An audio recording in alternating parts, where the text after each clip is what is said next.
বুধবার রাজধানীর তেস্তুরি বাজারে গুলি করে হত্যা করা হয় স্বেচ্ছাসেবক দলের সাবেক নেতা আজিজুর রহমান মুসাব্বিরকে। এর ৩ দিনের মাথায় গ্রেপ্তার মূল অভিযুক্ত সহ ৩ জন। মানিকগঞ্জ ও গাজীপুরে ডিবির অভিযানে গ্রেপ্তার হন জিনাত ও বিল্লাল। অন্যজনের নাম এখনও অজানা। জানা গেছে বিল্লাল ও তার সঙ্গে থাকা আরেকজন শুটিংয়ে সরাসরি অংশ নিয়েছেন। সিসিটিভি ক্যামেরার ফুটেজে দেখা যায় মুসাব্বির হত্যার আগে থেকেই সেখানে ছিলেন জিনাত। রাত ৮টার দিকে মোটরসাইকেলে চেপে আসেন বিল্লাল ও তার সহযোগী। পরে তাদের সেখানে রেখে ওই মোটরসাইকেল নিয়ে কারওয়ান বাজার চলে যান জিনাত।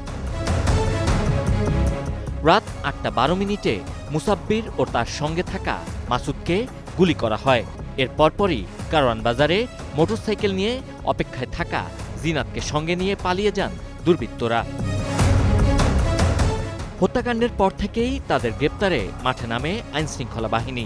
এর ধারাবাহিকতায় শনিবার ভোরে গ্রেপ্তার করা হয় এই ৩ জনকে। এখন হত্যায় ব্যবহৃত অস্ত্র উদ্ধারে চলছে অভিযান। Sabbir Ahmed, star news, Dhaka.